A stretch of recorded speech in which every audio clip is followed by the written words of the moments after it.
क्या विष्णु का 10वां अवतार कल्कि अवतार का जन्म ऑलरेडी हो चुका है? आप में से कई लोग सोच रहे होंगे कि कल्कि अवतार तो कलयुग के अंत में जन्म लेने वाले थे और कलयुग का टोटल ड्यूरेशन तो 4,32,000 साल का है। लेकिन रियलिटी में क्या आपको पता है कि त्रेता युग और द्वापर युग का ड्यूरेशन भी 12,96,000 और 8,64,000 साल लिखा हुआ था। लेकिन कई सारे सबूत से हमें ये पता चला है कि द्वापर युग आज से करीब 5,000 साल और त्रेता युग आज से करीब 7,000 साल पहले बीत चुका है। मतलब युग बस कुछ हजार सालों में ही खत्म हो रहे हैं। तो क्या कलयुग का अंत भी नजदीक है? चलिए आपको एक और शॉकिंग चीज बताते हैं। सदगुरु के हिसाब से कलयुग ऑलरेडी खत्म हो चुका है और अभी हम द्वापर युग में जी रहे हैं और ईयर 2082 में द्वापर युग भी खत्म हो जाएगा और हम त्रेता युग में पहुंच जाएंगे। इस वीडियो में हम उन सारे सोर्सेस जो मुझे रिसर्च के दौरान मिले हैं उनसे ये पता करने की कोशिश करेंगे कि आखिर इन सारी बातों में से सच क्या है और एग्जैक्टली कब कल्कि अवतार का जन्म होगा और कलयुग का अंत होगा। सबसे पहले सदगुरु से शुरू करते हैं। उनके हिसाब से कलयुग कुछ हजार साल पहले खत्म हो चुका है और अभी हम द्वापर युग में जी रहे हैं। So right now we are moving into Treta Yuga, which is the second best time. जब मैंने इस पर थोड़ा रिसर्च किया तब मैं भी शॉक्ड था क्योंकि मुझे ऐसे दो चीजें मिले जो सदगुरु के इस थ्योरी को सही प्रूव करते हैं। उनमें से पहला और सबसे इम्पोर्टेंट है वेद।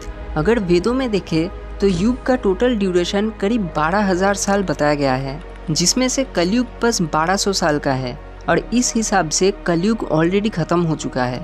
अब दूसरी चीज जो इसको सपोर्ट करता है वो है परमहंस योगानंद के गुरु श्री युक्तेश्वर जी की किताब दी होली साइंस, जिसमें वो लिखते हैं कि युगों का टोटल ड्यूरेशन 12,000 साल की ही होती है, लेकिन युग का जो साइकिल है वो टोटल 24,000 साल का होता है। इसको ऐसे समझिए कि पहले हम सतयुग से कलयुग आते हैं, फिर हम वापस कलयुग से सतयुग की ओर जाते हैं। और ये बिल्कुल सही भी है क्योंकि धरती में कोई भी चेंज इतना सडनली नहीं आता। ऐसा नहीं होता कि आज कलयुग है और अचानक कल से सब अच्छे हो जाएंगे और कल से सतयुग शुरू हो जाएगा। चीज़ें धीरे धीरे समय के साथ बदलती है। इसको अगर साइंटिफिक पॉइंट ऑफ व्यू से देखें तो हमारे अर्थ का जो एक्सिस है वो हर 24,000 साल बाद एक कंप्लीट सर्कल बनाता है, जिसके कारण लगभग हर 24,000 साल बाद हर मौसम अपने आप को एग्जैक्टली रिपीट करते हैं सेम तरीके से। और एंशिएंट ग्रीस की किताबों में भी 24,000 साल का एक परफेक्ट ईयर माना गया है। और अगर इसके हिसाब से हम दो कलयुग को एक के बाद एक रखते हैं, फिर कलयुग का टोटल ड्यूरेशन करीब 2,500 साल का आता है, जिसका मतलब फिर से यही निकल रहा है कि कलयुग ऑलरेडी खत्म हो चुका है। लेकिन थोड़ा और रिसर्च करने के बाद मुझे दो ऐसे चीज़ें भी मिले जो इसको पूरी तरीके से गलत प्रूव करता है, और वो है पुराण और श्रीमद् भगवद गीता।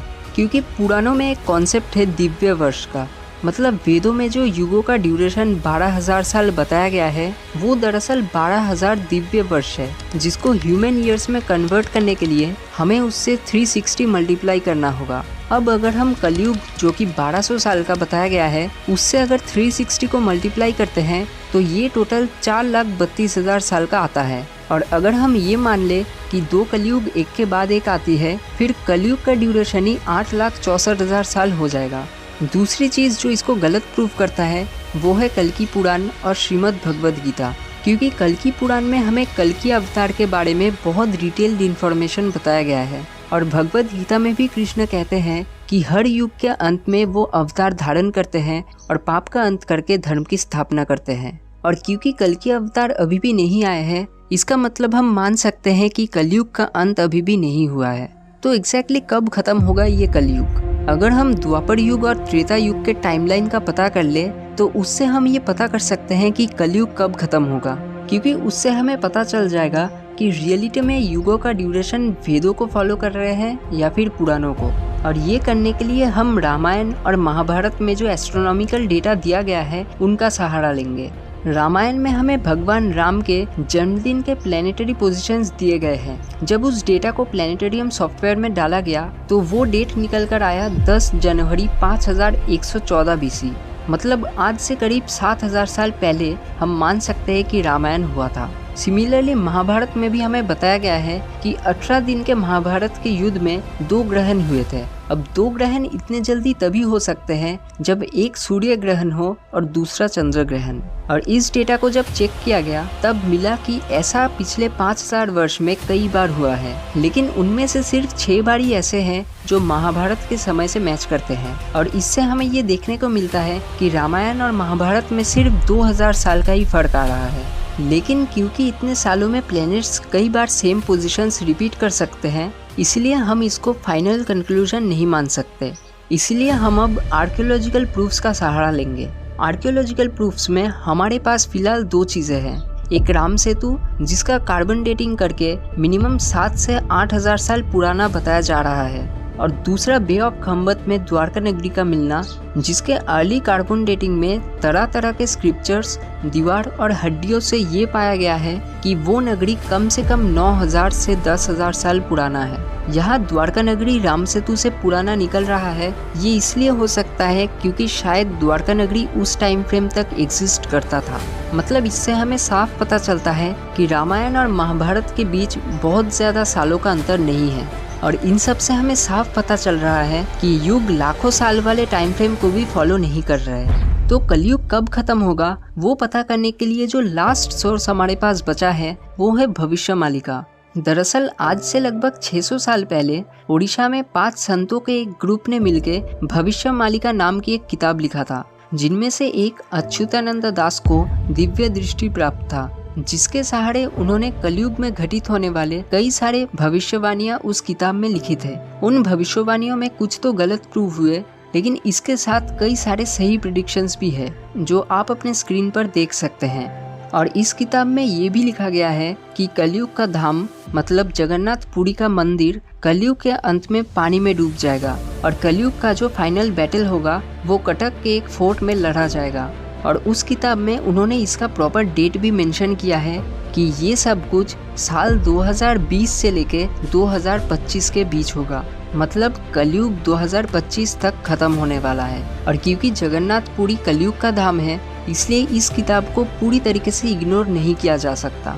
जगन्नाथपुरी चौथे धाम होने के साथ ये जगह बहुत इम्पोर्टेंट भी है, क्योंकि महाभारत में हमें देखने को मिलता है कि कृष्ण के ह्यूमन फॉर्म की मृत्यु के बाद जब उनके शरीर को जलाया गया तब उनका पूरा शरीर जल गया, लेकिन उनका जो हार्ट था वो नहीं जला। और लोगों का ऐसा मानना है कि वो इसलिए हुआ क्योंकि वो कोई भी नॉर्मल हार्ट नहीं था, वो एक मशीन टाइप चीज़ था जो लाइट के कांटेक्ट में आने पर वाइब्रेट करता था। और वो चीज़ अभी के दिन में जगन्नाथपुरी के मेन आइडल के वुडन स्टैचू के अंदर रखा गया है। और हर 12 साल बाद एंटायर पुरी के इलेक्ट्रिसिटी को कट ऑफ करके उस हार्ट को लॉर्ड जगन्नाथ के पुराने आइडल से नए आइडल में शिफ्ट किया जाता है, क्योंकि समय के साथ वो चीज़ लकड़ी के बने आइडल को खराब कर देती है। तो इस वीडियो में बताए गए सारे फैक्ट्स और एविडेंस के हिसाब से हम पहला कंक्लूजन बना सकते हैं कि कलयुग अभी भी खत्म नहीं हुआ है। और दूसरा कंक्लूजन हम ये मान सकते हैं कि कलयुग का अंत 4,32,000 साल बाद भी नहीं होगा, बल्कि उससे बहुत जल्दी होगा। कलयुग कब खत्म होगा उसके एग्जैक्ट समय का कोई भी प्रूफ हमें नहीं मिला है, लेकिन अगर हम भविष्यवालिका को देखें तो उसके हिसाब से कलयुग 2025 तक खत्म होने वाला है। आपका इस विषय में क्या मानना है नीचे कमेंट करके ज़रूर बताना। और अगर वीडियो अच्छा लगा तो आप इसे लाइक और शेयर कर सकते हैं, और ऐसे ही इंटरेस्टिंग वीडियोस को आप मिस ना कर दे, इसके लिए आप इस चैनल को सब्सक्राइब कर सकते हैं।